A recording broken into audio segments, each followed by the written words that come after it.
ஜனாதிபதியின் பதவிக்காலம் 5 வருடங்கள் என உயர்நீதிமன்றம் 2019ஆம் ஆண்டு தெளிவான தீர்ப்பை வழங்கியிருப்பதால் ஜனாதிபதி ரணில் விக்ரமசிங்கவின் பதவிக்காலம் ஒரு வருடத்திற்கு நீடிக்கப்பட வாய்ப்பில்லை என தேசிய மக்கள் சக்தியின் தலைவர் அனுரகுமார திசாநாயக்க தெரிவித்துள்ளார்.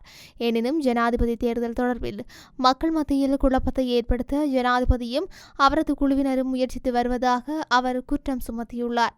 2019ஆம் ஆண்டு அப்போதைய ஜனாதிபதி மைத்ரிபால ஸ்ரீசேன ஜனாதிபதியின் பதவிக்காலத்தை உயர் நீதிமன்றத்தால் தீர்மானிக்க கோரிய போது உயர் நீதிமன்றம் தெளிவான தீர்ப்பை வழங்கியது. இதன்படி அரசியலமைப்பின் 19வது திருத்தத்தின்படி ஜனாதிபதியின் பதவிக்காலம் 5 ஆண்டுகளுக்கு மட்டுப்படுத்தப்பட்டுள்ளது என்று அனுரகுமார தெரிவித்துள்ளார். இந்த நிலையில் ஜனாதிபதி மற்றும் அவரது குழுவின் சதிகள் அல்லது தந்திரோபாயங்களை தேசிய மக்கள் சக்தி தோற்கடிக்கும் என்று அவர் கூறியுள்ளார். ரணில் விக்ரமசிங்கவின் சதிகளை தோற்கடிப்பது மட்டுமன்றி